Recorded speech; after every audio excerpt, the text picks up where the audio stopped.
Welcome everyone, good morning. My name is Omar Dewachi. I'm a faculty member here at AUB. I'm at the Faculty of Health Sciences. I'm a physician and anthropologist. I teach at the Department of Epidemiology and Population Health. And I'm also one of the organizers of the conference. And I'm very, very excited about the next couple of days because it's a culmination of a very interesting and exciting work that happened really in almost like an emergency response. We really had to put this conference very quickly together, and I think I'm really excited how it turned out to be, and there's so many different things that I will speak about later on. And so this is a conference that doesn't necessarily fit a very clear criteria of a conference, partly because it's trying to bring in the academic and the practitioner, the humanitarian world together to think about empirical problems and questions that are happening on the ground, things that are transforming and changing very quickly and rapidly here in the region. So in many ways, it is really about the region, but it's also about things that are happening beyond the region. But and at the same time, it's happening at AUB, and I will come to that when I speak with Jonathan later on in my welcoming, why this is really the kind of the ultimate place to think about these kind of questions that are transformation of war and humanitarianism that we're all witnessing and we're part of. So you all have seen the program, and there's a lot of things that are going to be happening around the conference. But I will first give the floor to our dean, Dr. Iman Nouaihid, who will give a talk or a welcoming remarks, opening the conference, and we will proceed from there with the other people here. We'll introduce them. So Dr. Iman Nouaihid is actually one of the people I would consider as one of my mentors. When I came to Beirut in the late 1990s as a physician escaping Iraq, I met him here at AUB, and was one of the people who were instrumental in changing my path in moving towards a more public health and eventually into anthropology and global health. So gives me great pleasure to present him today. He's also a physician and a public health expert, and he's been kind of a leading figure in public health in the region and globally. So I'll leave him to give the opening remarks. So please join me in welcoming Dr. Iman Nouaihid. Thank you.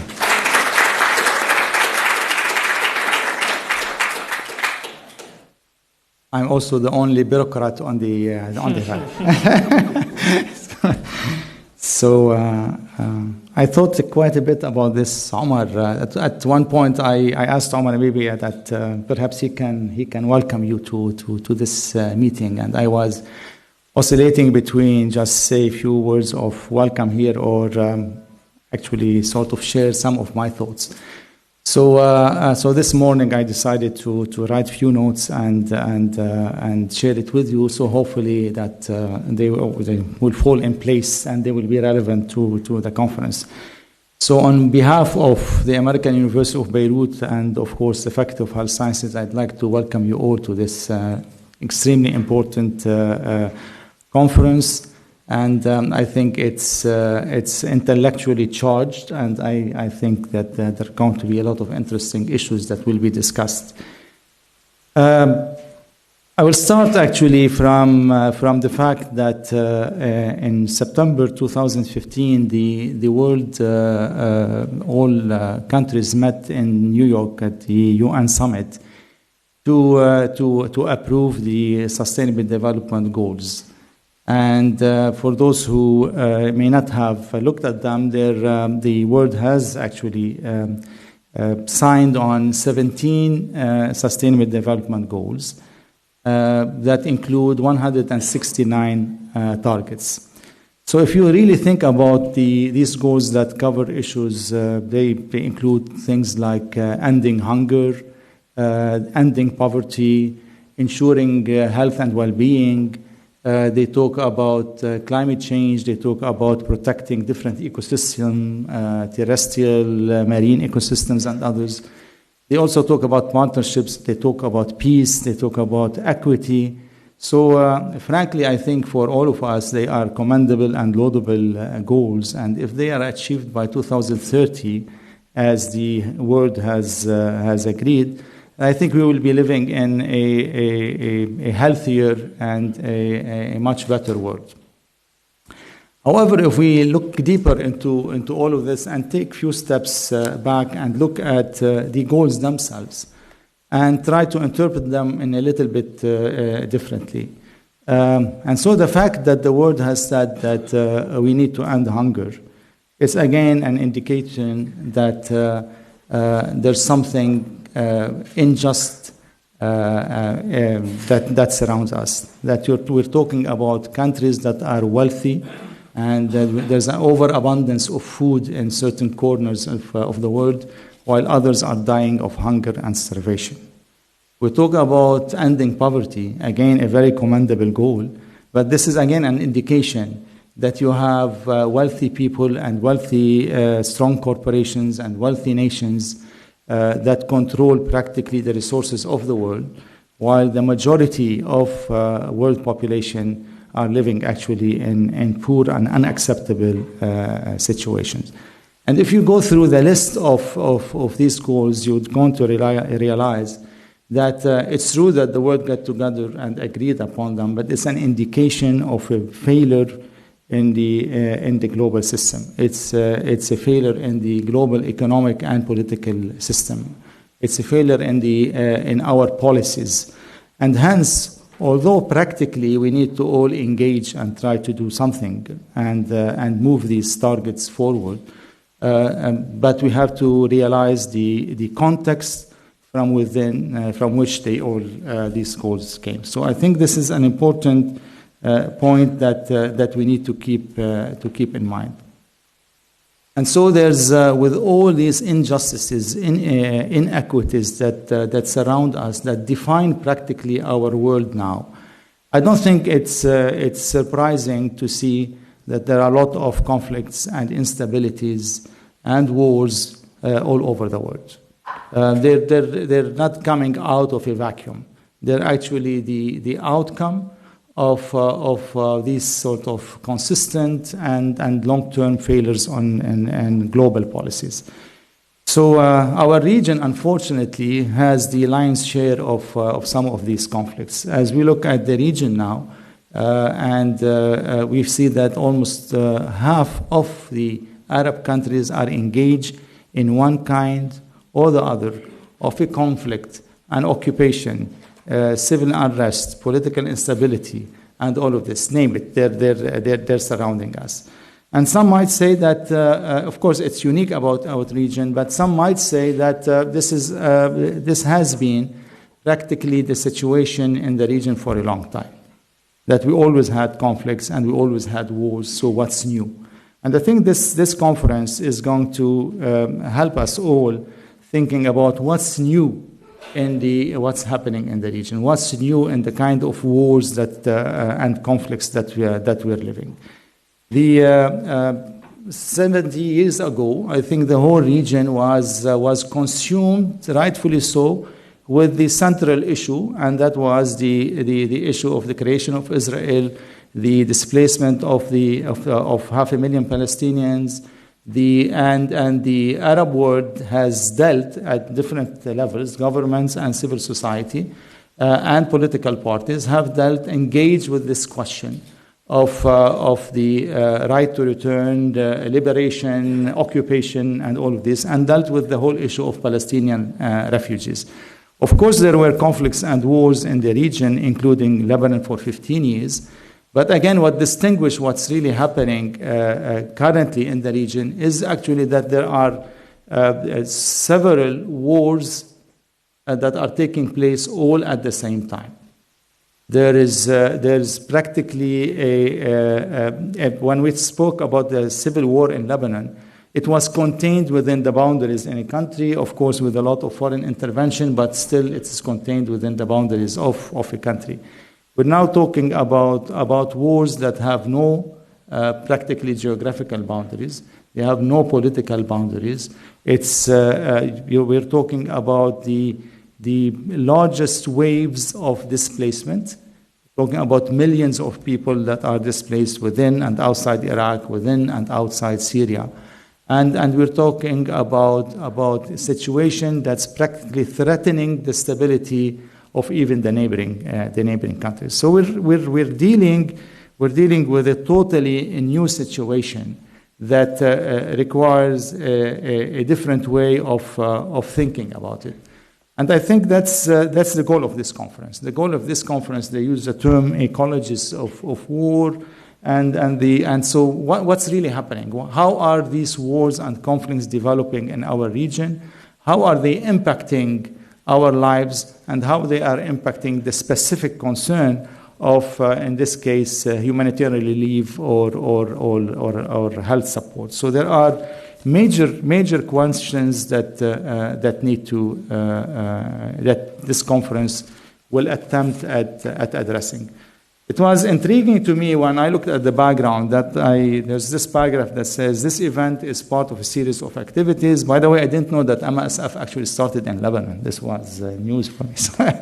It started in 1976 in Lebanon. So you're here 40 years later. So it say that, and I think the choice of verbs was interesting. So this event is part of a series of activities in Beirut marking 40 years of MSF working in conflict, in addition to AUB celebrating its 150th anniversary. So I thought these two verbs actually say a lot about this conference and about what you referred to, Omar, as this partnership between academia and the Institute of Higher Education, and between MSF, which is a humanitarian relief agency or a group. What do you call yourself? An organization. Humanitarian relief organization. So it's this is the interesting thing about this issue. You're talking about an EUB now, American University of Beirut, an Institute of Higher Education that's celebrating 150th anniversary, thinking all the time of how to expand, how to relate, how to be engaged, how to impact development in the region, how to impact education and growth, how to impact even the political sort of intellectual life in this region. And we're talking about MSF, where deep in our hearts, we don't want them to continue to exist, frankly. If our objective and one of our ultimate goals is to end wars and to end conflict, then MSF or the people in MSF should be doing something else. The reality is that is different than that. The reality is that, unfortunately, that these wars, it looks like they're going to continue for some time, and MSF is needed on the ground. And so the question becomes, how can an academic institution interact with a practice institution in trying to answering these tough questions? The fact that AUB is engaged tells you something about the context of the region and how daunting the situation is on all of us. And the fact that MSF is partnering with an academic institution to answer these questions is again saying it's not business as usual. I'll stop here, and I hope that the 2 days actually prove to be exactly what you're aiming at. And unfortunately, I'll be in and out because in another workshop that's also talking about the Syrian refugees in another part of Beirut. But good luck to you, and welcome again to AUB and to this conference, and good luck.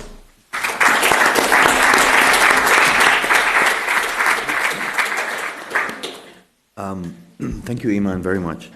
Next, we were hoping that Dr. Tariq Mitri, who is the director of Issam Faris Institute, be here, but he sends his apologies. He's in the United States. And my colleague Nasser Yassin will actually give his welcoming remarks, I guess, or say a few things. Thank you, Omar. I'm not Tariq Mitri. Tariq is a former minister, and I don't think I'll ever be a minister. But I carry two hats, and that's challenging to be. I'm also assistant professor in the Faculty of Health Sciences.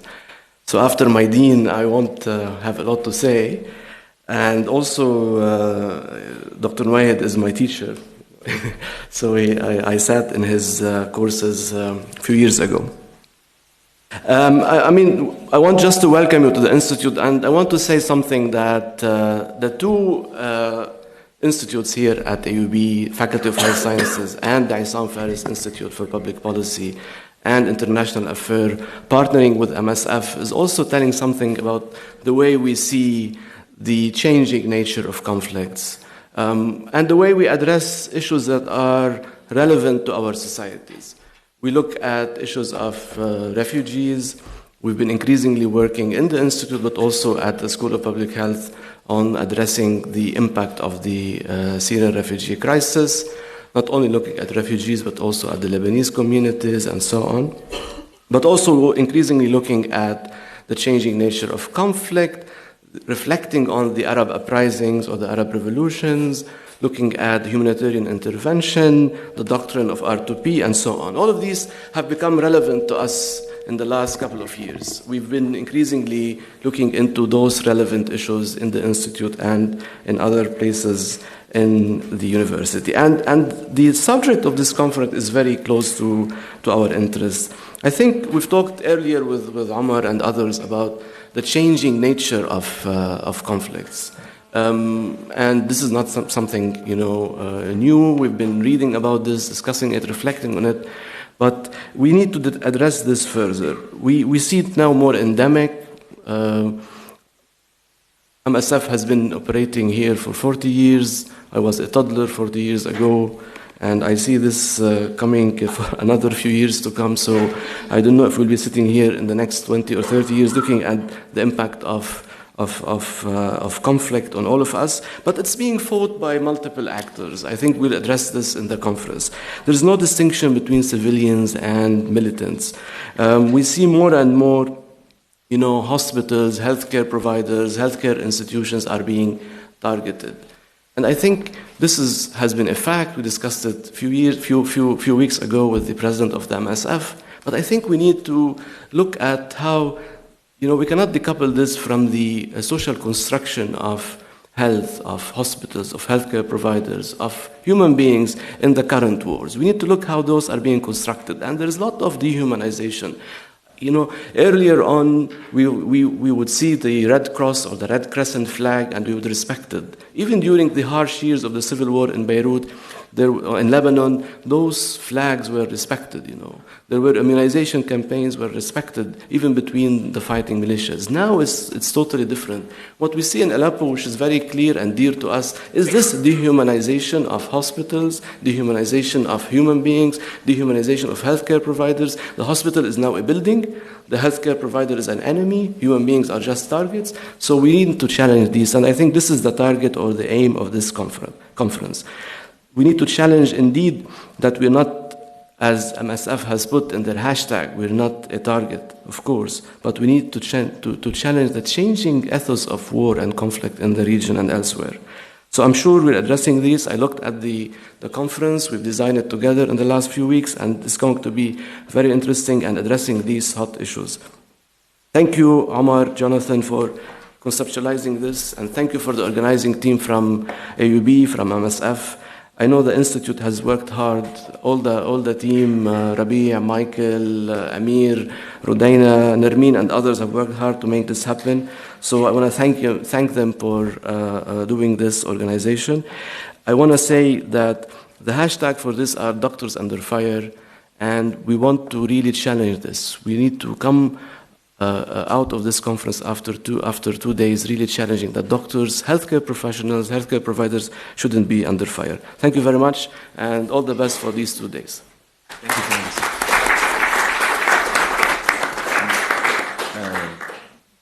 If you want to... we leave? And then Jonathan and I will give the framing for the. Thanks.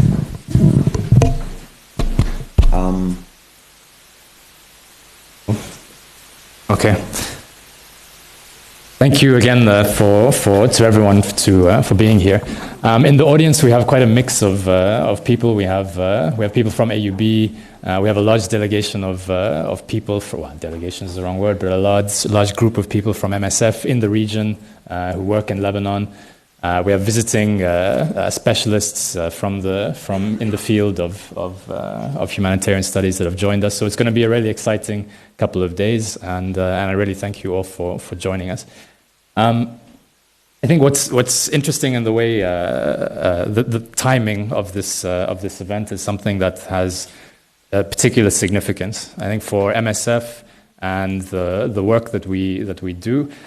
You will see when we reflect on 40 years of working in conflict, we're not here to celebrate some kind of morbid milestone of working for 40 years in war zones. Humanitarian aid and medical action has always been contested. It's always been under fire. Humanitarian organizations, medical practitioners, there's never been an age where there's been a total respect for the provision of healthcare in conflict. However, I think there's a feeling within MSF, certainly after the last few months, that we're facing quite an unprecedented number of attacks on health facilities and patients from Yemen to Syria and beyond. And these attacks, you could say, indicate two possible trends. The one is the criminalization of patients, as Nasser mentioned, the dehumanization as well. But this notion of patients being criminals, and by extension, the healthcare providers that they seek treatment being considered either supporters of terrorism or criminals themselves, and therefore coming under attack. And the other aspect that we're seeing is a kind of total war, conduct of hostilities that is fought with a recklessness and a complete disregard for human life and infrastructure. In both instances, either when a hospital is being targeted or when an entire community is being obliterated, it happens on similar grounds. It's kind of the ultimate expression of a with us or against us approach to fighting wars and conflict. And at the same time, we're seeing in MSF today and in the work that we're doing in the region and beyond that refugees are being trapped in conflict, in these conflicts. Borders are being closed. Borders are being closed in this region. Many people who manage to get through closed borders have to function with no legal status in the countries where they're trying to seek refuge. And those who try to go beyond this region to find refuge in Europe and elsewhere face the completely unacceptable Fortress Europe and the despicable policy-made humanitarian crisis that is caused by restrictive migration policies put in place by Europe towards people seeking refuge. So in this kind of environment, the act of providing humanitarian assistance, and that's why I think this conference is so important today, but the act of providing humanitarian assistance is a deeply political act in this kind of environment. We're not talking about partisan politics or choosing sides, but it's humanitarian aid is a kind of act of resistance to a status quo where certain groups are completely excluded from receiving access to the essential means of survival. To achieve that and to improve our act of resistance in the midst of this kind of status quo, we could call it humanitarian resistance instead of humanitarian assistance, if you like. We need to be able to reflect, to think, to pause, and to be critical. And we're lucky in MSF to have this culture of critical reflection, of challenging our practice. And I think that's what's exciting for me about the coming 2 days. And I really encourage all of us that are here today to what we want to do is subject the frontline experience that MSF has with a kind of critical rigor of thinking about the changing ecologies of war and humanitarianism. and particularly with regards to some of the incredible work done by Omar and others in AUB on researching and reflecting on these dynamics and these issues. So for MSF, it's an important moment. It's 40 years after our first project in conflict, but it's also an important present moment where we see the erosion of basic norms that govern either conflict or displacement. So it's an exciting time to be here, and it's an important moment, and thank you all for coming. And I think it would be great for Omar to touch on some of the thinking that's gone into framing the topics that we've chosen. We've kept it short to 4 panels so that we have a lot of chance to engage and debate and discuss, and we want this to... MSF is not a formal organization, so this is the idea of this is also to be very interactive, and it would be great to have as much interaction and challenging as possible during the discussions.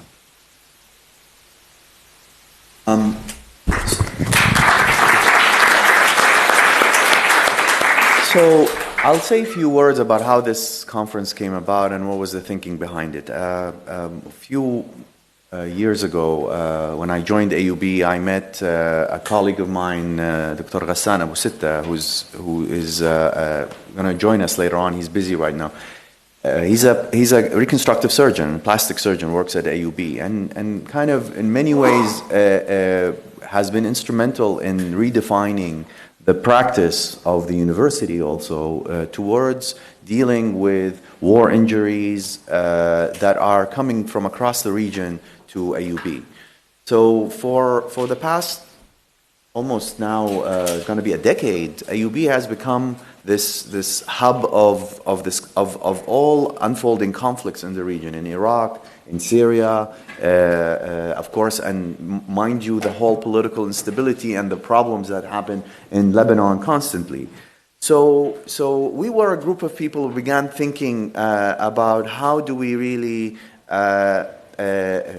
bring in that work into the broader audience. How can we bring academic thinking from a very interdisciplinary perspective, bringing in physicians, health scientists, anthropologists, social scientists, even physicists, to think about how do we really address the changing nature of war, and of course through a very empirical perspective that is really looking at bodies moving across the region, injuries, wounds, all of these issues. So we started this group, and actually one of the first thing that we did, we published this article in the Lancet, which there are copies will be around here, called the Changing Therapeutic Geographies of the Iraq and Syria War. And the main aim of the article is to try to get out of the common paradigms that are used, let's say, in public health or international health, or at least in the kind of war and health literature that always sees the problem of health systems as confined by nation states, that is confined also by a humanitarian refugee camp. We began questioning the assumptions that come with the humanitarian discourses around crisis. And one of the things that we were really trying to show is that the history of these conflicts is very important to incorporate. These are not things just happening out of the blue. There is a history to how healthcare systems have been dismantled and destroyed, especially in the case of Iraq. And then how that long-term legacy of war back in the 1990s and the sanctions in the throughout the whole decade of the 90s became manifested and in the post-2003 occupation of Iraq and the displacements of millions of Iraqis outside Iraq, but also beyond that into the mobility of patients, an injured population, and an injury here, I use injury and affliction in a much broader sense, across the region. So we tried to coin this idea of a therapeutic geography, where we are not necessarily trying to have a top-down approach to these problems, but a more of a bottom-up approach, where we're looking at the survival strategies and movement of populations and looking at people's everyday experiences with trying to see care and mobility across the region as a starting point to think about these transnational boundaries and regional boundaries. So in a way, for us, the region became very important because the region has a certain kind of openness, but also it has its own limits. So that's at least one of the things that came out of this thinking, and I think Jonathan kind of picked up on some of these ideas, and we thought that would be really interesting to build this work further through engagement with MSF's work, partly because, at least as an anthropologist, MSF is almost a diagnostic organization in terms of war and in terms of these crises. You can follow how MSF is dealing with the response of MSF, and you can really take a note of how things are changing on the ground, because they have been on the ground, the kind of barefoot doctors on the ground that have been dealing with these crises. So the kind of responses are indications also of changing practices and changing spheres and ecologies, and this is the kind of questions that we want to kind of address today. The other aspect of this is that this is of course, marks the AUB's 150th anniversary, and it's not really a coincidence that all of this is happening at AUB.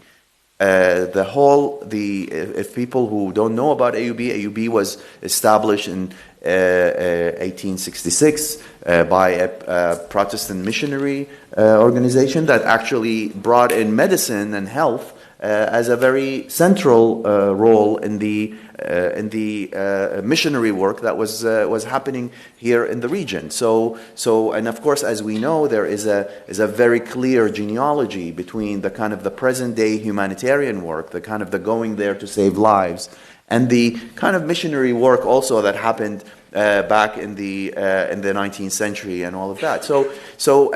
But that was not also the end of the story. To think about even Doctors Without Borders. I mean, the AUB had an important role during the Ottoman period in the late 19th century and early 20th century in training physicians who actually became Doctors Without Borders. They went into Iraq, they went into Yemen, they worked in Sudan, they worked in Jordan. So actually this institution had a kind of an important role in training these doctors. And in my work, I kind of worked a little bit on this issue, and I call them Doctors Without Nations. Mainly individuals who became part of a broader movement of physicians and health workers and who worked in different parts within the Ottoman Empire and, of course, Europe and beyond.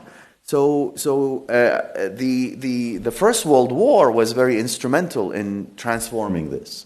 Partly because that was the moment of creation of nation states in the region, and the moment where doctors became within borders, where doctors became defined through the nation state projects that their governments and of course AUB definitely was affected by that, but at the same time continued to be a regional player in training people from all around the world to an extent, and of course its role in the region as a central player. So even during the First World War, AUB had an important was an important player in providing aid to the Syrian refugees escaping the war in the First World War, and then this is in Syria. And of course, there was a drought and a famine, and so many people came here, and there was a lot of interesting debates happening about who deserves to get aid, who is considered someone who needs to be saved, who is not. And I think these these moral questions are central to debates that MSF always deal with. And I think one of the main issues that we want in this conference is also question this notion of the moral clarity of the humanitarian intervention. To what extent do are we really dealing with very clear-cut problems. Because the nature of war has been changing, and of course, all with that, the responses of staying in or leaving places has also been changing. So I think we have many questions to ask more than to answer in this conference. But we are trying to bring in these issues to be central to the debate, and rather than just have discourses about being a victim or being a perpetrator, we are really thinking of how do we go beyond such discourses, even about suffering and witnessing. How do we really begin to draw a new map of relationship between medicine and conflict, and how can we bring people even not only just to be reactionary to events, but actually to be analytical. And I think this is where the role of the university here in Beirut will hopefully be instrumental, because this is where it's happening. This is the whole region, and we are in the center of all these events. And I think we need to kind of even redirect our vision, our goals for the future, to begin to interrogate some of these questions and look at the particularities of this part of what's going on right now, because it's not just about being an exception here. The region, as you know, last time I was here, someone came in. Someone came in, a general actually from New Zealand, and he said the Middle East is the laboratory of war. It's the candy store for us military people, because this is where we look at what is new about war.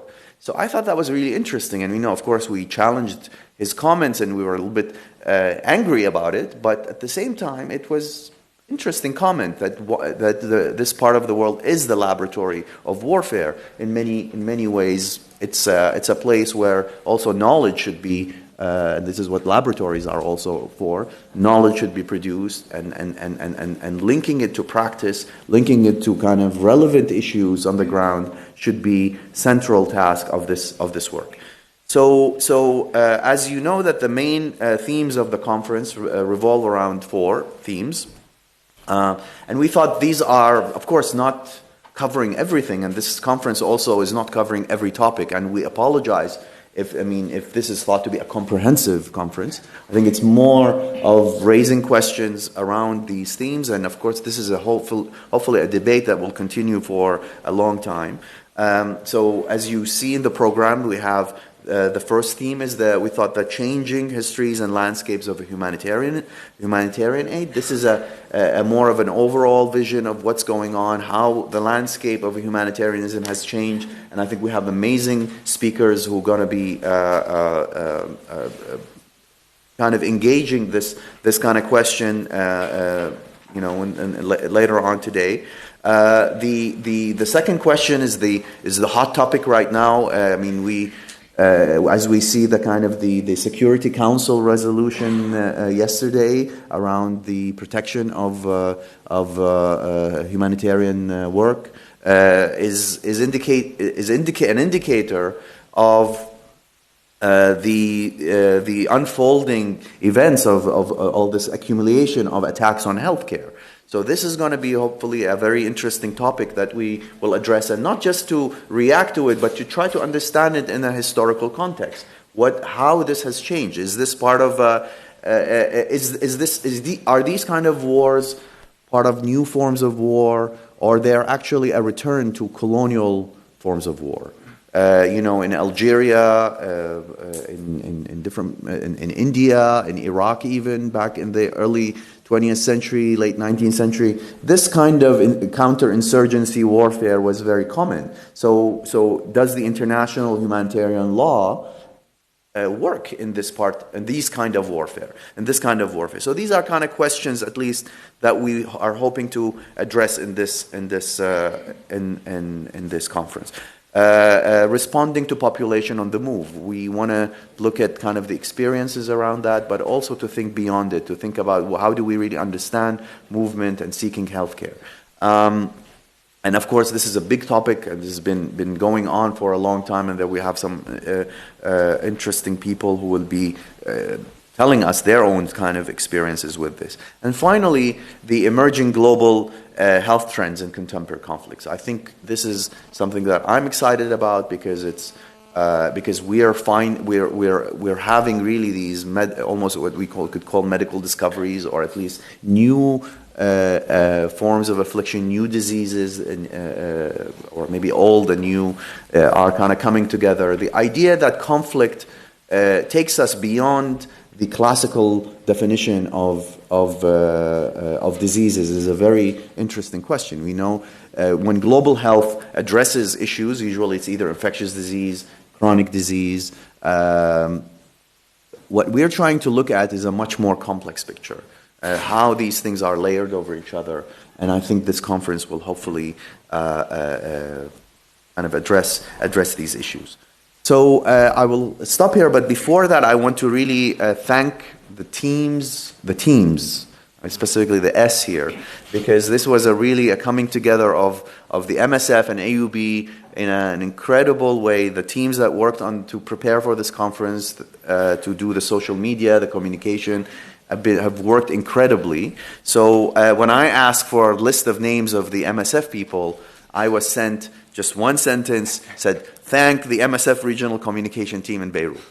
And the wonderful work that the IFI has done. I mean, no other place would be able to really pull this together than IFI because of the infrastructure that they've created, and their important role and wide reach and network in the region. So we are happy, at least at the Faculty of Health Sciences, to use this whole infrastructure of intellectual input, of communication, space, and in this beautiful building, of course, that is a very important monument, I think, after Zaha Hadid died recently.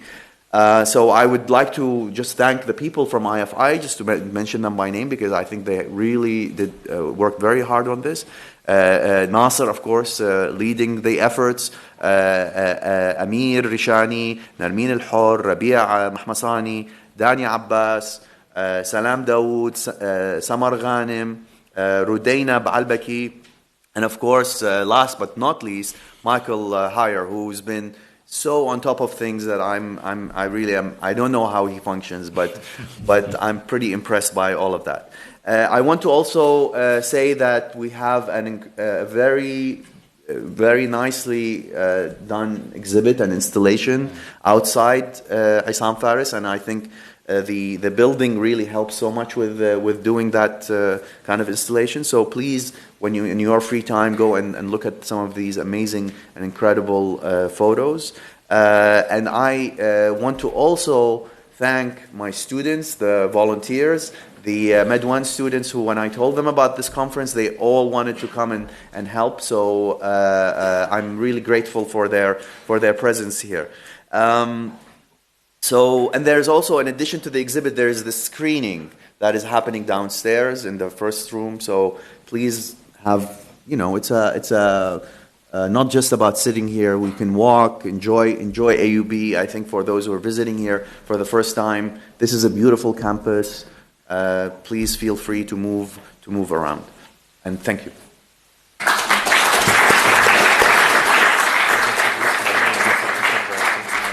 Yes. Okay. One of the points to make is that that's what's not on the agenda today, but that will be happening tonight at Médecins in Hamra, is a talk that we're organizing by MSF on going behind the scenes of Kunduz. So we'll be looking at the attack on the hospital in Kunduz, Afghanistan, and we'll have a series of MSF speakers, people who have been involved in the response, or MSF's response to this attack on the hospital in Kunduz, and we'll be kind of interrogating some of the events that happened on the 3rd of October last year when the US bombed and attacked our hospital.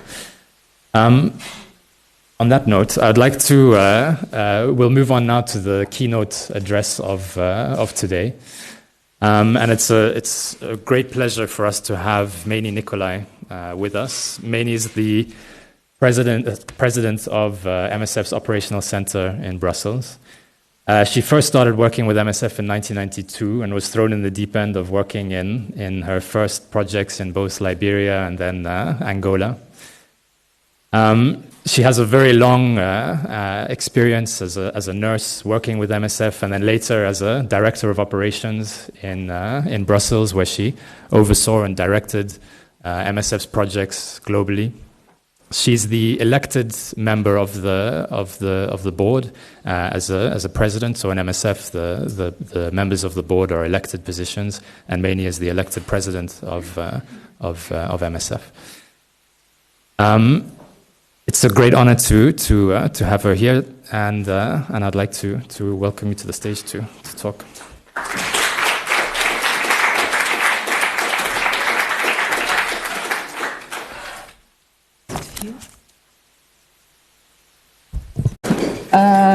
Thank you for having me here. Thank you to Dean Nouaid. And I want to congratulate him for the 150th anniversary of AUB, and also to create space to have this important topic on the agenda, especially in the region.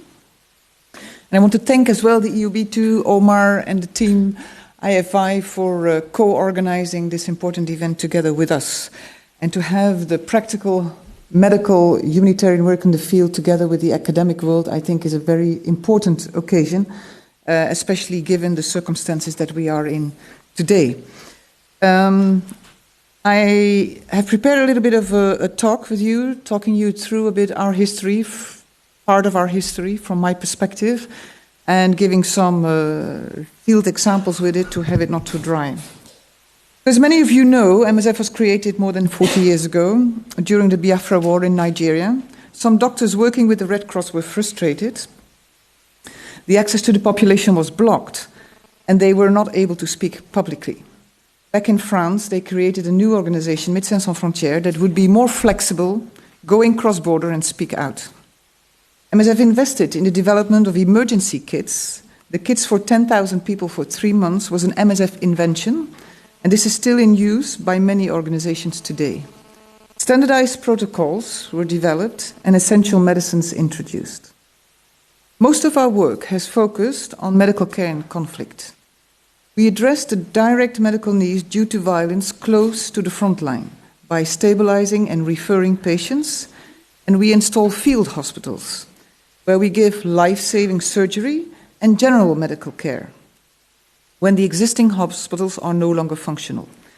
This care is not exclusively for the war wounded and includes maternal and child health, treatment of infectious diseases, malnutrition due to food shortages, medical and psychological care to survivors of sexual violence. Key moments which marked MSF has been the Rwanda genocide and Srebrenica. MSFers were confronted with the failure of protection of human lives. When I arrived in Rwanda in 1994, when the killings had just stopped, I never witnessed such an unreal situation, the failure of mankind. The blood on the hospital walls being the silent witness of the slaughtering that had just happened inside. Decapitated bodies beside the road, no laughter, no joy, only hate and sorrow. As a consequence of violence, people seek refuge. Since our early days, MSF has been working for refugee populations either during their displacement routes or in camp settings or in support of host communities. In the absence of other actors, MSF will engage beyond the pure medical work and give access to safe water, shelter, and basic non-food items. We have invested last year in a new operational mode, rescue people at sea. I was part of the first team with our boat in the central Mediterranean. We received special training on working at sea, how to rescue people safely from the water, and on the treatment of near-drown and post-rescue hypothermia.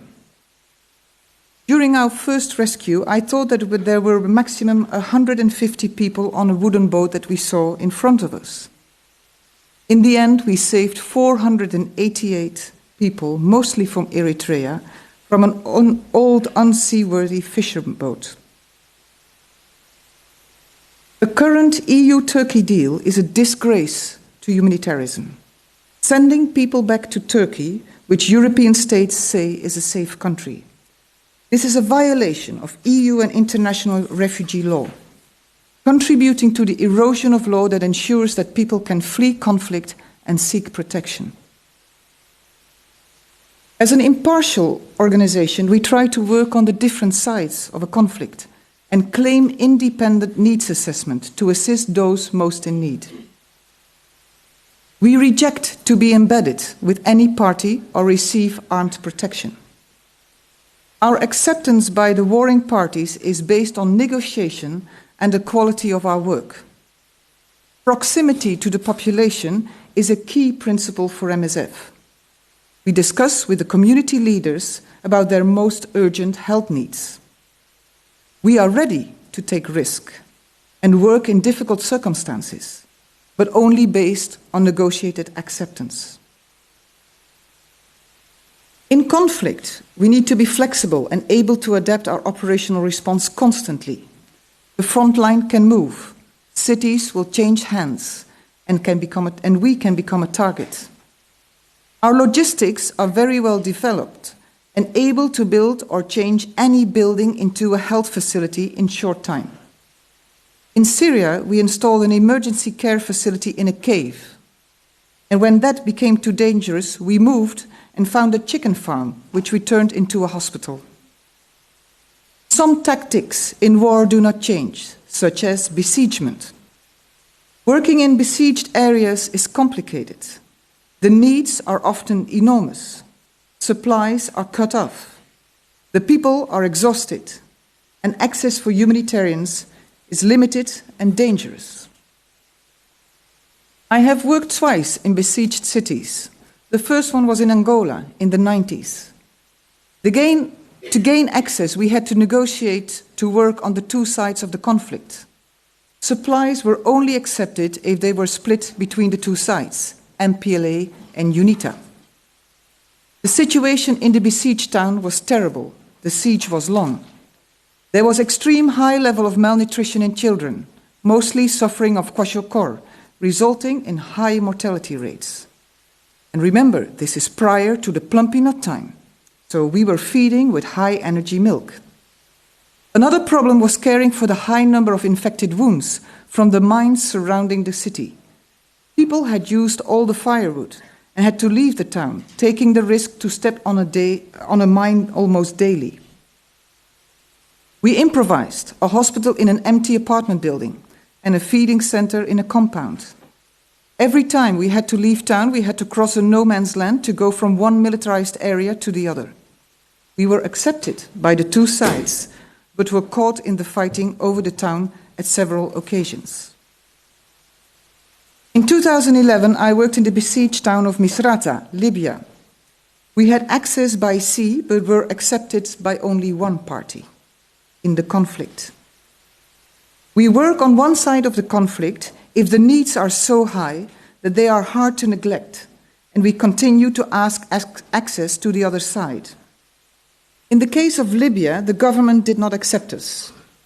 This is a compromise to the impartiality principle and makes us more vulnerable. Real acceptance from all is not a given, and in practice, relatively rare, but better for our security.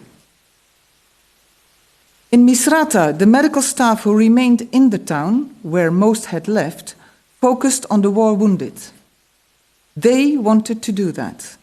This was their struggle, their victims, and they put all the last medical resources on the war wounded, neglecting the rest of the healthcare. MSF came and was involved in all other emerging health needs, with a strong focus on mother and child care. MSF has worked in many conflicts in sub-Saharan Africa, from Angola and Mozambique to Rwanda and Burundi, from the Democratic Republic of Congo to the Central African Republic, to Somalia and Ethiopia, from Niger and Chad to Libya and Egypt. We have a long operational history in Afghanistan and Pakistan, but also in Cambodia and Thailand. We have worked in Europe, in the Balkan War, and in Chechnya. And we work in the Middle East, in Iraq, and now in Syria, and in this country. In 1976, MSF had its ever first intervention inside a conflict area in Lebanon, as it was mentioned earlier this morning. We came back in July 2006, during the war. MSF teams tried to use every possible avenue to provide life-saving medical assistance. The number of injured was very high, and hospitals, particularly those south of the Litani River, ran out of medical supplies, fuel, and even food for patients and staff. When Israel said that any moving vehicle south of the Litani River would be destroyed, MSF objected publicly. We refused to accept the paralysis of humanitarian assistance and defied the curfew and siege to provide urgent medical aid. Now, what has changed over the last 40 years for us working in conflict? The first trend we observe is that there are less international organizations on the ground in difficult and complex contexts.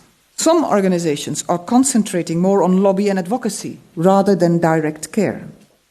In really difficult contexts, we often feel relatively alone with the local Ministry of Health, be it in conflict or in a dangerous epidemic such as Ebola. The second trend is that we increasingly become a target. There is a trend of abduction of humanitarian workers for economic benefit, and this makes our work more risky. The direct dialogue with certain groups is difficult or impossible. For the moment, there is no contact possible with Daesh and Al-Shabaab, for instance. Have the needs changed? The needs remain similar. The influx of war-wounded, mentally traumatized people and lack of access to general health care in conflict, including maternal and child care, chronic and infectious diseases, etc., remains the same. The politics of war have changed, but the results for the population remain similar. The atrocities I have witnessed during my first mission in Charles Taylor-controlled Liberia are comparable of what people are going through today in Syria. MSF still has to go cross-border in often clandestine way to reach people in need, just as 40 years ago.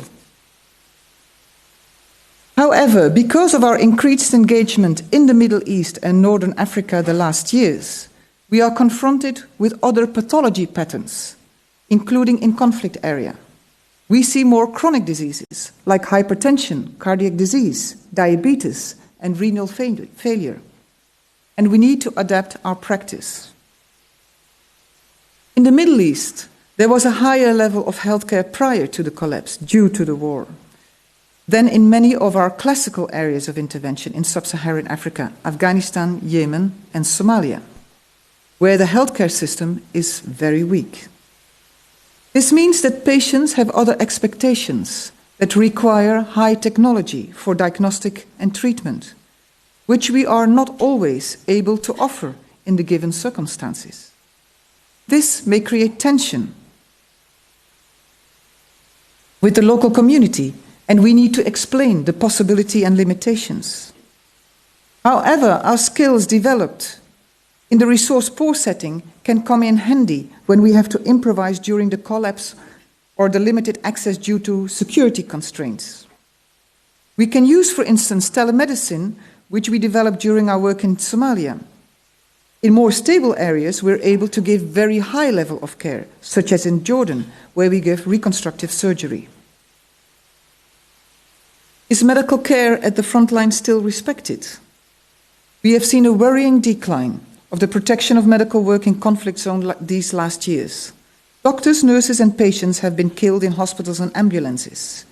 In Syria, medical work has been targeted.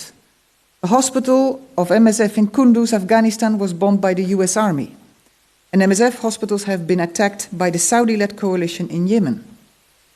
4 of the 5 permanent members of the Security Council of the United Nations have, to varying degrees, been associated with coalitions responsible for attacks on health structures over the last year. These include the NATO-led coalition in Afghanistan, the Saudi-led coalition in Yemen, and the Russia-backed Syrian-led coalition. We anchor our work in the medical ethics and international humanitarian law. These dictate that any person injured and unarmed is out of combat and has the right to access to medical care.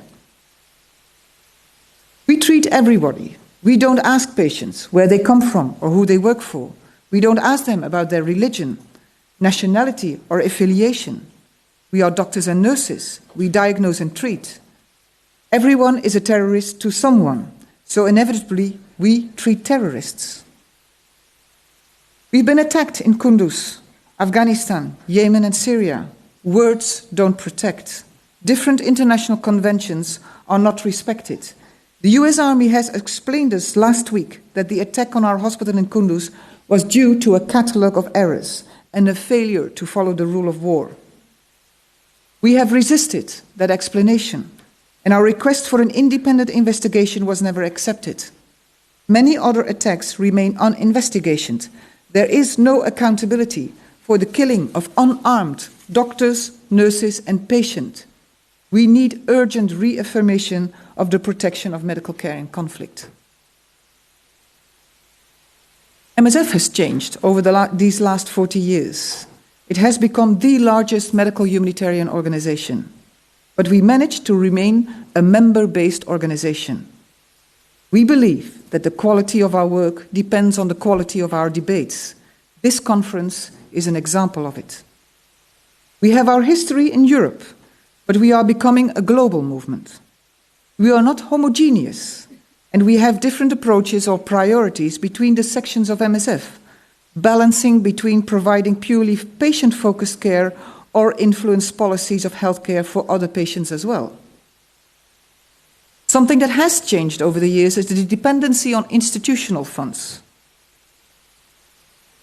which decreased radically below 10% today, and MSF is truly independent in its operational choices. The most obvious example of that independence was our choice to put patients on ARV treatment. If we would have remained mainly dependent on donor funds, this would not have been possible. Remember, prevention was the slogan of the international community at the end of the 90s, beginnings of 2000. Our engagement with HIV has brought back activism in MSF. We were confronted with an overwhelming reality. We teamed up with activists to fight for the access to life-saving treatment, and with success, prices went down and millions have been put on ARV treatment. We changed our position on access to healthcare. In the 80s, we supported the idea of community participation to the cost of healthcare through user fees. We've made a U-turn on this point later, but as they say in French, il n'y a que des imbéciles qui ne changent jamais d'avis. We've done very strong lobby for access to healthcare for the poorest, defending free healthcare. With the money of the Nobel Peace Prize, which we received in 1999, we invested in the Access to Medicines campaign, fighting for affordable and available quality treatment for the many people who are excluded. Advocacy and speaking out remains very important. We have to challenge and confront the decision makers for the sake of the populations in danger. We have made important statements during the Rwanda genocide, Srebrenica, Halabja attacks with chemical weapons, and the gross violation of the neutrality of hospitals in Bahrain were denounced by MSF. Yesterday, our international president addressed the Security Council of the United Nations, and I quote from her speech. Last Wednesday, airstrikes obliterated Al-Quds hospital in Aleppo. They blew apart at least 55 men, women, and children. It killed one of the last remaining pediatricians in the city. A murderous airstrike. There were almost 300 airstrikes in Aleppo over the last 10 days. Civilians, often in crowds, were repeatedly struck. What are individuals in wars today? Expendable commodities, dead or alive. Patients and doctors are legitimate targets. Women, children, the sick, the wounded, and their caregivers are condemned to death. Stop these attacks. End of the quote. During these more than 40 years, we have lost people. The death toll these last years is high, not only in Syria, but also in many other places. 14 colleagues lost their lives during the Ebola epidemic, and 14 were killed in Kunduz. Many other healthcare workers were killed and will remain unknown. Let us think of them today. I thank you very much.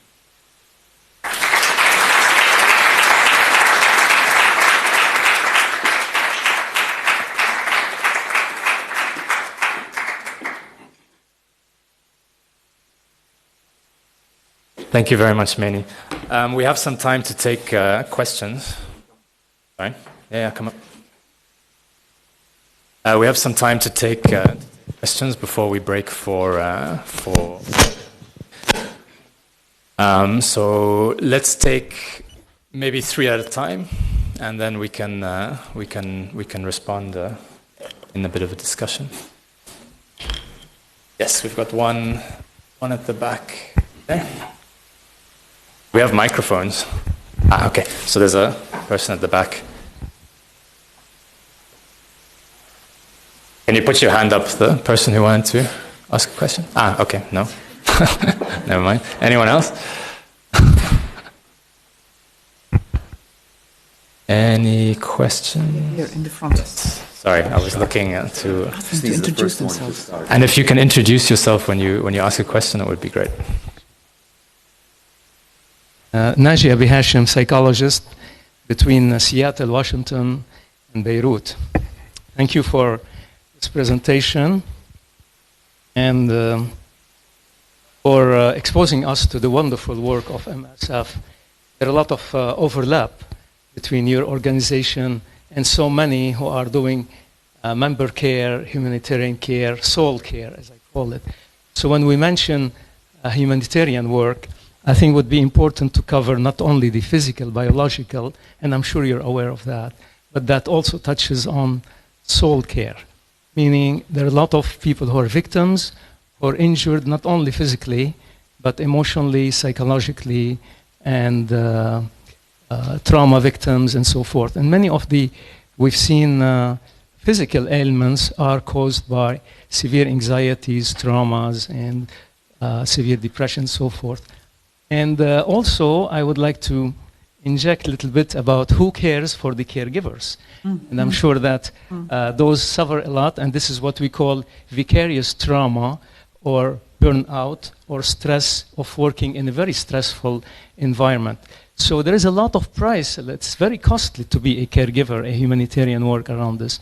And finally, we all are cross-cultural workers, if I may say. And then the challenge is how to be comprehensive, how to be competent culturally and psychologically, and how to be relevant also, given the changes of the waters of politics and anthropology and sociology and so forth. I'm sure all the people are excellent, trained in the medical field. However, they need a little bit. I do a lot of training, cultural training sometimes, attending to the cultural, spiritual, and existential needs. So thank you very much, and then we wish you all the blessings and all the success in your work. Thank you. Thank you.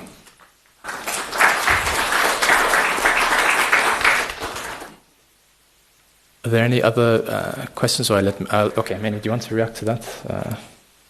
I fully agree with you. So we also have a lot of psychologists who work with us, especially in conflict, but also in natural disasters. We see a lot of mental trauma coming with it. So when there's an emergency, we now have adapted. Originally, we didn't do this, but we now immediately send a psychological team in a disastrous situation because we know we have to care for. And a very important point you make, which is often forgotten, is care for the caregivers. And that we do, but perhaps we could do a bit better. And absolutely, because burnout, it's emotionally very heavy. We see ourselves, some people cannot cope with it, coming back from missions. Our national colleagues, when we evacuate, they remain behind, which is a very difficult situation. And often we have not invested enough in supporting them, and we know it's a shortage, but it's very important that you mentioned it, because care for the caregivers is underestimated. And I fully join you in that point. And then transcultural, indeed. Of course, we have a habit of working worldwide. And originally, as I said, we are a Europe-based organization. Now our staff comes from, I don't know how many countries. There may be HR people here in the room, but I don't know. Our staff comes from more than 70 countries. So in teams we work together, but we always have to also look at the cultural receptiveness of how we adapt our care. And also there we need to keep this in mind, because also it is it's related to the acceptance and can become a risk factor if we don't adapt ourselves to the culture. So this is indeed an important part.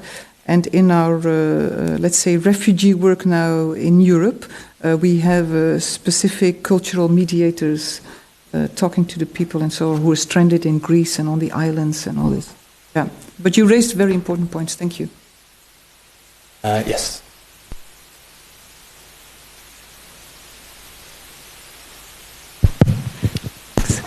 My name is Karina. I'm a former delegate of the International Committee of the Red Cross. And I was wondering what kind of discussions you were having within MSF with the increasing lack of respect for international humanitarian law, the terrible losses that you as an organization have suffered. How are you balancing the need to be at the front line with the targeting that you've experienced, and the responsibility that you also have as an organization to protect your own staff? How are you? What kind of discussions are you having on that? Thank you.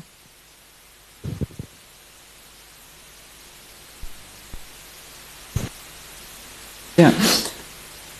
Well, that is. Let us say that the lack of respect for international humanitarian law is not new. It's in our face now, and we've had a series of attacks that is, I think, quite unique this last year. But it's not new. International humanitarian law has been disrespected since it was created. So let's not fool ourselves. And as I said, words don't protect. But there are two angles here, I think, and perhaps Jonathan can also focus on it. So first of all is us speaking out against it, resisting to the powers. We've challenged the US government on their explanation on the attack on Kunduz. We constantly ask for accountability to what has happened, which we did not really receive. And we have addressed, as I said yesterday, the Security Council and asking for stronger wording, which is very explicit in the protection of medical care, under counter-terrorist action, under non-international conflict, because in that law there are vague areas where military powers hide themselves and conduct their warfare. And operationally, of course, this is a big problem for us. How can we not expose our staff to too high risk? And this is a struggle.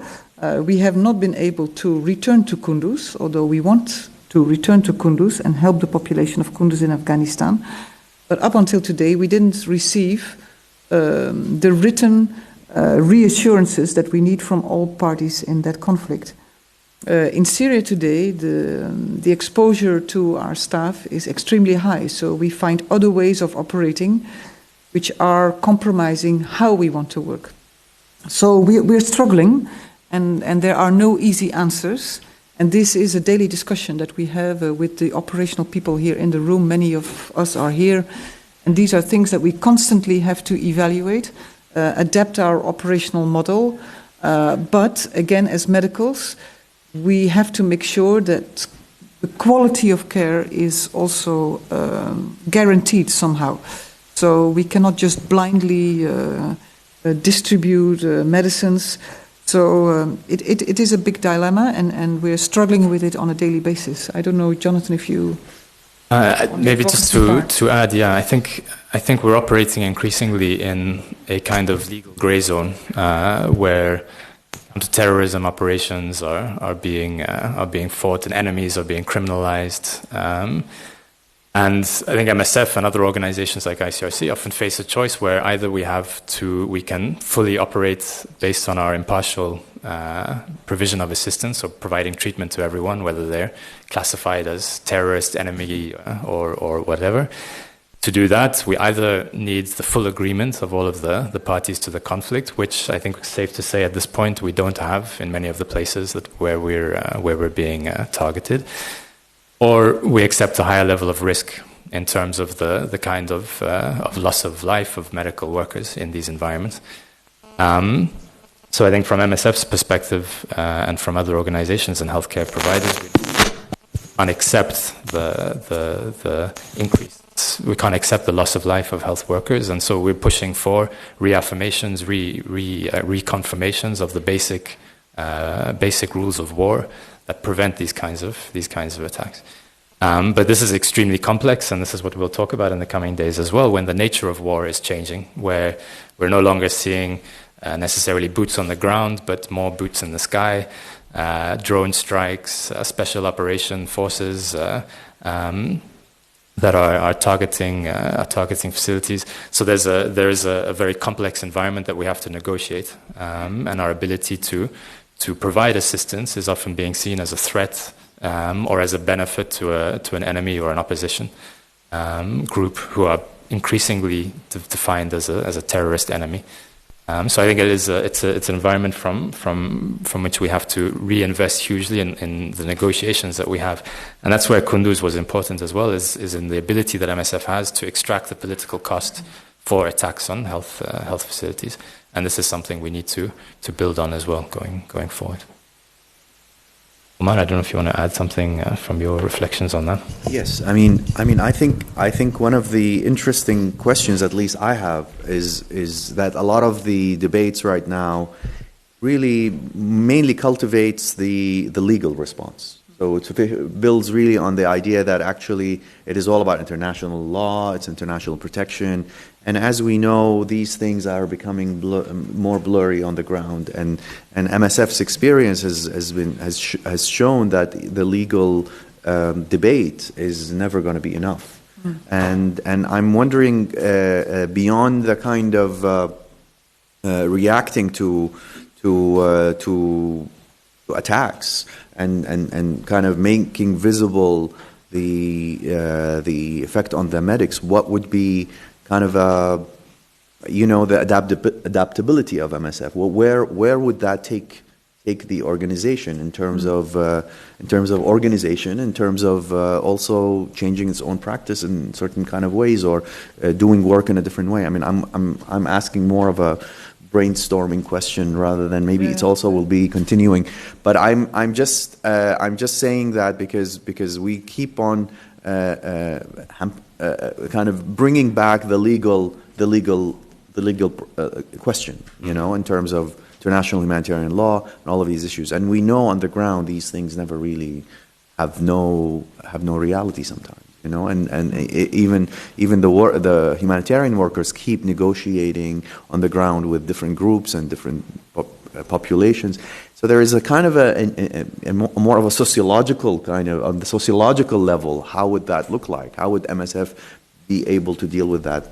But I mean, at least just to try to add a little bit of a more to this is that I know at least in Iraq, working very closely with the community has been very instrumental, but also taking on the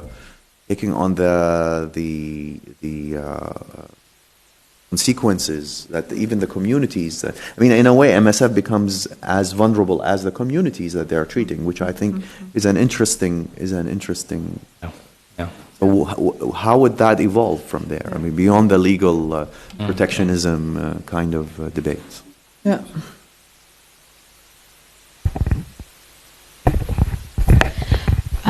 Thank you very much for a very inspiring talk, and thank you for the organizers for putting such an excellent conference. My name is Rima Habib. I'm a professor at the Faculty of Health Sciences here at AUB. I draw on what Omar has mentioned earlier and the comparison he made between MSF and AUB and the way both have been initiated as in terms of mission and the doctors who were treating patients initially and this, in the Syrian context out of World War I. So I know that all these good-intentioned people want to do good deeds on the ground and help as much as possible. But has MSF done any reflections in terms of who do they end up treating, for instance, on the ground? Are they facing instances where they are forced to do things one way or another? And how they are dealing with these issues? How are they coping? Because, I mean, what's happening on the ground could be totally different from the mission that you have put forth for yourselves and what you are doing in terms of helping people. So has this been done, or is there any plan to do that? I take them one by one, yeah? Okay, let's take one one more, yeah. Roger had a question. Yeah. The microphone to... Thank you. Maybe this is a little unfair. I want to get a head start on the panel I'm on later and get your responses to this, but it's really it's a follow-up on questions that have been asked already, and that is why? Why now are we seeing this, what seems to be increasing targeting of medical facilities and medical personnel? And I think maybe the pre-question to that for me is there an increase? Certainly it's in our minds, but as was said, humanitarian law has been violated since it was created. And is there a sense this is a factor of, say, social media that can record everything on the spot? Is it a factor of the so-called war on terror? Because we see that where is this happening? Iraq, Syria, Afghanistan. I know this is a MENA specialist conference, but still, I think you are seeing that happening in this region in particular. And maybe as a follow-up, is MSF or others thinking about gathering the data and the information about where and how these attacks have happened as far back as possible? I imagine that there isn't that much data, but if there is, it would be in the records of groups like yours that experience this. And I'm asking, one, what is out there, and are there ideas of developing it more? Because information is key to argument, you know, and the first thing you'll get from power is, show me the evidence. But the other thing is because there's an impression that this war on terror, it's a new type of warfare, and these insurgent groups don't respect law. And a blame is cast in that direction, and it creates a reaction on the part of, say, the great powers who have targeting technology and everything else. Maybe we don't follow the law if it's not being followed there. That argument is out there. So have you also seen who seems to be responsible for most of the attacks, if there is this type of data? And have you thought about that, or is there any information that you have that would answer that question?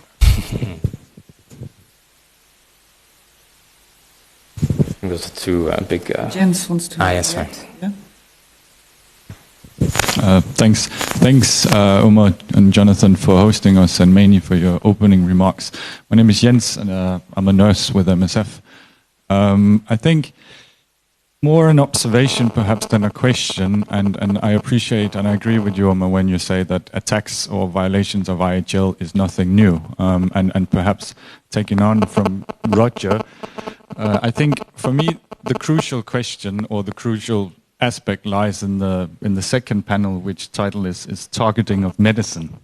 And for me, the crux of it is the fact of medicine, not targeting necessarily of humanitarian aid workers, health facilities, but targeting of medicine. If, as Omar says, we need to look at this in a broader picture, because the targeting of medicine happens pre-conflict or before violence erupts, and it happens post-conflict.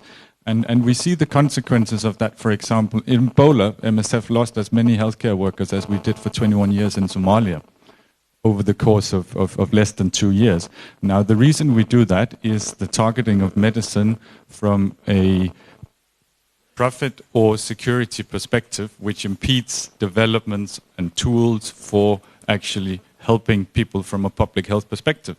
Now, the targeting we are seeing within the context of the war on terror is a similar attack on public health. And my plea to a room of such as this, where we have public policy, we've got medical health science and physicians, is perhaps rather to look at the nexus of the targeting of medicine in a much global, much broader, bigger, global, what's the word, industrial, the military-industrial complex as well is nothing new. We know that. We see how it encroaches during Ebola. I mean, but I think that's where we need to look at how do we find solutions to this.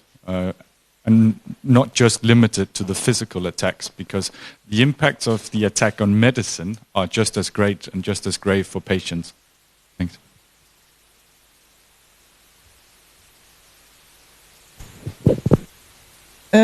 So I'll start and then you'll take over some of the other reflections. So do we reflect on who we are treating? Yeah, of course we, as I said, one of the things how we see ourselves as independent, that we claim an independent needs assessment and that we choose that to help those most in need. Now, if a power excludes part of a population, be it women or certain ethnic groups or whatever, then we are in great difficulty and we would reject to continue to work. So I don't know if that is part of your question, but we want to do independent needs assessment and reject to be, for instance, for us, it's impossible to work in North Korea because we would not have independent needs assessment. So the government will tell us where to go and then set up something. So that is for us one of the, and that is what I explained as well as on the acceptance. That's why we need to speak with the community leaders. What are their health needs? We cannot do all healthcare. When we entered in Khost in Afghanistan, close to the Pakistani border, we discussed with them, and Brice is here, who was very much involved in creating those operations. The elders of the community told us that maternal health was their most important need. So we concentrated on that. Then we cannot do the rest of the healthcare because, of course, we also have our limitations. But if we cannot help the most needy, we are in difficulty and we will most probably withdraw. So these are things we have often discussions about. Why do we see this increase? Is there an increase? That's in fact your question. As I said, so the violation of international humanitarianism has been there since it is created. Attacks on medical care has existed. We have had difficulties in the past. I think what we've seen this last year, but I leave it also to Jonathan to react. We do see on MSF-supported hospital an increase. The attack on Kunduz was exceptional. Something like this, a targeted 1-hour bombing by no other structure in that area, only this particular hospital, with the force used, was exceptional. The targeting of medical care in Syria, which being clearly targeted with these double taps, attacking not only the hospital but the ambulance, I think is there. To me, there seems to be an increase, and we have a Syria report where we have reported. We do support, and I don't know the numbers, like 90 health structures in Syria, around Damascus and in the north, through either this country or through Turkey. And we have systems to work with the local doctors and nurses. And we've collected their information. And there we've seen, I don't have all the numbers in my head, but perhaps some in the room have. But the numbers are appalling and are really frightening. So I would argue that there seems to be an increase. And I leave it then to you also to react to what Jens said and to the other point. Maybe just one point following on from Many.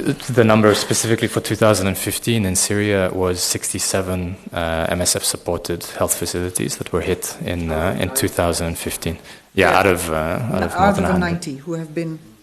So I think there's a number of aspects to the point that you raised, and it's also linked to what Jens says. I think it is important to Robin knows all the numbers. Robin has all the numbers. To break down what we talk about when we're looking at this issue. So I agree with Jens that this aspect of we can't only look at the targeted violence against the health structure when we're thinking about this. I think it's maybe too reductive to think only of a bombing of a hospital as a target against as a targeting of health facilities. I think the restrictions or the hindrances to development of adequate diagnostics, etc., are also attacks on medicine that are perpetrated, as Jens points out. So I think that's one aspect to put aside. But then when we're looking at actually physical violence on health structures, I do think from an MSF perspective, there is an increase. Now, whether that is representative of a global increase in the targeting of health facilities, I don't know, and I don't think we have the data for that to make those arguments, to make that to draw those conclusions. Even within MSF, the gathering of information and data that we have on attacks of health facilities has not always been consistent over time. The first recorded attack that MSF has on a health facility was in 1980s in Afghanistan by the Russian military intervention at that time. So there's no. I think we have to be careful of the uniqueness of the current moment when we look in perspective of the fact that healthcare has always been under attack. The one other point that I did want to make, though, that what we're seeing is, I think there is this element of criminalizing a patient, criminalizing an entire community, and that is resulting in, on the one hand, attacks on health facilities, and on the other hand, a willingness to conduct hostilities with complete disregard for civilian life and infrastructure. So some of the health structures that are hit in Syria might not necessarily be directly targeted as a health facility. Many of them are.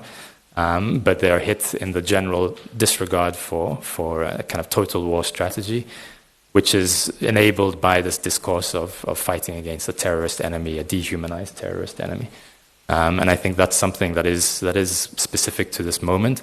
And that does link into the changing nature of warfare as well, which is Omar, you will have more reflections on that. Yeah, I mean, I think Roger's point is very important. I think where do we? I mean, the idea of archiving and documenting, and almost, I mean, thinking about it, even forensics. Reinventing forensics in these kind of situations, a kind of form of forensic sciences. Then, how do you document these attacks, and how do you think about these attacks, and how do you really go to trace a whole history of an attack on a hospital or an attack on that we consider as to be problematic? I think that's a very important act that at least in terms when you're helpless in many ways, that's the only thing you can do is just have to document. And this is something I've always said about at least the work that I do on Iraq, is that the only thing people ask me, so what do you think should be done? I say, well, I mean, at this point, I don't think I have anything to suggest, but what I'm doing is just to archive for what has been going on. And I think this ties to Jan's point, basically the idea that medicine is the target. And I think Roger would also going to be talking about that in this conference. The idea that attacks on society is so that the attack on medicine is so much central to attack on states and society. And this is one of the main reasons why we wanted Roger to come to speak about the sanctions in Iraq, the first Gulf War, and the 12 years of sanctions, because that is an example of how a form of war is done throughout targeting and instrumentalizing medicine as a form of warfare by not allowing medicine to go into a place, by destroying the infrastructure, by producing, and as we will see throughout the conference, some of the long-term legacies of that war still haunts us until today. we can see how medicine has not only become just a target, but also an instrument. And we've written a little bit about this a while ago, but one of the other examples is the use, for example, of the polio vaccine to capture Osama bin Laden.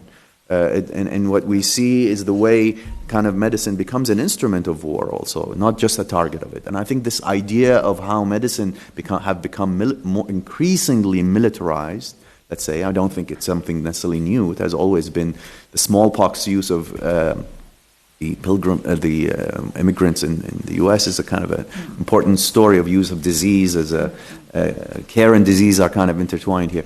So I think what we see is increasingly medicine, and I agree. I think it is a central nexus within the kind of the relationship between society and survival and care and all of that. So I think targeting it seems to be increasingly acceptable, I guess.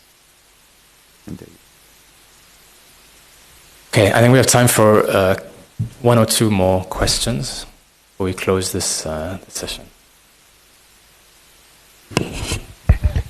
Yes, hello. My name is Manuel. I'm head of mission for Iraq, Jordan, and South Syria for OCBA.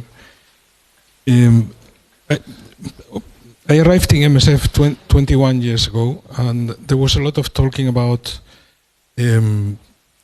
international humanitarian law being weakened by the fact that there were no political sheriffs anymore in the world after the fall of the wall of Berlin and the end of the blocks. No sheriffs, lots of new domestic conflicts, civil wars, a lot of people not worried about the impact of breaching the international humanitarian law, and therefore a lot of barbarities happening that were not happening supposedly before the end of the blocks. That had happened 5 years before the period I'm talking about, and in MSF there were already a lot of analysis about this problem and about the lack of respect of international humanitarian law, and of course medicine and the attack on medical care was already on the table at that time. It's not new, as it is not new that attacks, for example, or blocking nutrition has always been very politicized, even at that time and even before that. So I don't think this is new. I think what I would like to ask the people from the academic world here, if this is true, if you have the perception that this started already when the blocks ended and there were no sheriffs anymore to take care of the respect of international humanitarian law in general, and if this problem that we are facing now, this tendency, this trend that we see now, medical care under fire in an exacerbated way, is the last step of this deterioration of the respect to international humanitarian law and independence of humanitarian aid as well. Just to clarify, Manuel, do you mean the end of the Cold War marking the degradation of international humanitarian law? Okay. That's what I meant. Axis, in a practical way. I mean, not. Okay. No. It was good. I was just to clarify. Yeah, okay. to clarify. I think marking the end of the Cold War is a very, very important point. I think we again, this is. We see almost an end of nation-state war. I mean, and ironically, it is the Iraq-Iran war that almost was the last nation-state war of the 20th century. And we don't know if this is going to be the last nation-state war, or at least what they called conventional war. And what you see a very rise of unilateral world in a completely different way, opening up experiments of warfare, sanctions, interventions across especially the Middle East. However, I think it's important not to also separate the humanitarian world from the military world. I mean, as we know, these these have come kind of part separately, and they came together at different kind of moments. I mean, we see the military intervention in Yugoslavia, for example, was followed later on by the humanitarian intervention. In the Iraq and Afghanistan case, actually, the military and the humanitarian organizations were doing the same kind of interventions. They actually were part of the same intervention, and these were kind of considered as humanitarian wars. And I think that merger was very important, because on the ground what you have is also changes of perceptions around the role of the humanitarians within the occupying armies. And I think one of the things that is definitely is to be said about MSF is not that they refuse to be embedded in any kind of military intervention. I think that is something that had kept on their reputation, at least on the ground, to be at least not tainted by this kind of thing. But now, I guess what we see that, as Jonathan kind of said, the boots on the ground are less and less. So we see kind of the moving out of the military into the sky, into the drones, into the kind of attacks that are happening. But who's left on the ground? Still the humanitarians, or at least the humanitarian workers. So I think it's a much more complex story than just the loss of respect. I think it's also an unholy relationship between empire, militarization and military kind of states, militarizing states, and the humanitarian work that is happening on the ground, because it's never been a clear-cut story. I mean, many of the organizations are affiliated with the states that are attacking. In many ways, you promise people that you're liberating them through one hand you're throwing bombs at them, and at the other hand you're throwing aid. So I think that image of one arm bombing and then one arm is throwing aid is an image for many people on the ground, that they see this as something very troubling and disturbing, but also part of a long story of colonial history and development and all of that. So I think we have a lot to think about. Rather than to kind of just necessarily jump onto conclusions, but I think there's a lot of unpacking to be done in these worlds. And I think there's many people who have been doing amazing and interesting work, scholarship on that in the academic world. So we can talk about that later on. Yeah, Lisbeth, and then we'll close after you. My name is Lisbeth Schokkert. I've had about 10 years of working experience with MSF, and I'm now independent consultant. I just want to throw in a couple of more elements for the debate later. First of all, in terms of the data, has it gone worse? I think it's going to be very difficult to actually have evidence on that, because apart from the fact that for MSF it's always been difficult to collect the data over prolonged periods of time. I think we also have to look at how MSF evolved over the 40 years, how much it grew as an organization in terms of also operational volume. I think we have to take these things also into account if we want to compare, has it gone worse? Where we can operate today, also the importance of as an actor, as a medical actor, I think that also can contribute, whether some of our hospitals are being attacked or not. But also some of our internal choices, we have to put them also on the table. Like MSF used to be at a certain moment, be focusing more on primary healthcare, mobile clinics, but there was a clear shift to work more in hospitals, to do more secondary healthcare. So these are all things that we need to take into account if we want to have an answer on the question, has it gone worse? Another thing is also, yes, there are less boots on the ground, but also as MSF or other humanitarian organizations, are we also becoming more risk aversive? We live more and more in a number of countries are becoming more risk aversive. The military is becoming more risk aversive. Are we as well as organizations? 30 years ago, would we have accepted more risks than we do today? It's something I think we need to think about in this debate. And then more on the IHL, I think what is important to always take into account, and now speaking more as a lawyer, but it's in international law, reciprocity is crucial. Whether we're talking about trade law, any kind of agreements, the element of reciprocity is really very important. And the question is, where is reciprocity in IHL when you're dealing with, on the one hand, state armies versus counterinsurgents? And these elements, I think, they do play a big role in the extent that states will respect IHL and vice versa. I think it's another dynamic that we need to think. Thanks, Elizabeth. I think that's a nice way to... Okay, we'll have one... No. Thank you. I'm a latecomer. My name is Dr. Bizri. I'm an infectious disease specialist, and I believe that most of the people who are here today are too young to remember the aggression of the Lebanese civil war. During the Lebanese civil war, we were the doctors under fire. And I remember exactly that at least me and my colleagues had really been attacked by militias for probably in the 3 or 4 years where we practiced medicine during the Lebanese civil war at least 10 to 15 times. They really were very aggressive with our emergency room, whether it be an opposing militia or the same militia that controls the...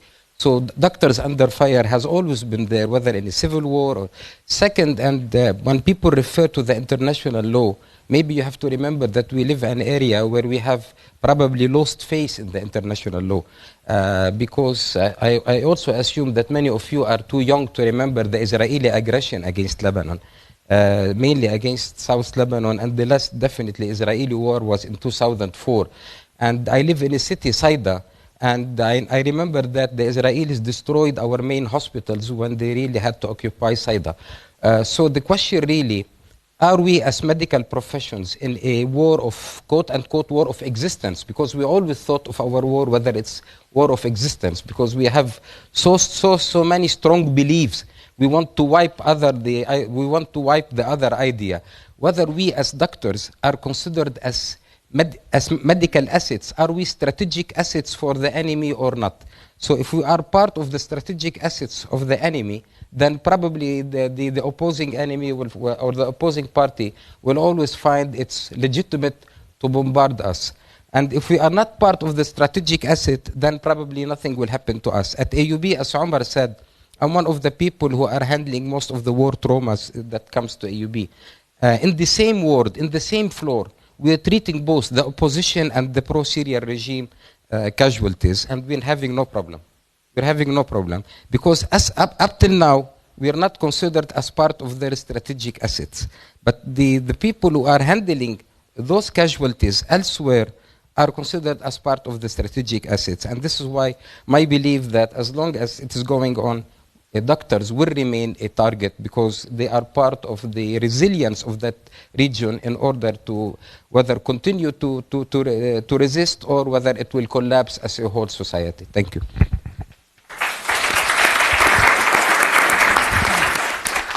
This note, yeah, that was a great note to end the session. Thank you, Dr. Bizri. Yeah, thank you very much. So there is a break. It's an hour and 15 minutes. So please move around. We also have a cafeteria close by if people want to grab a bite. And mingle and talk to each other. And hopefully we'll come back at 1:15 sharp. Sharp. Yes.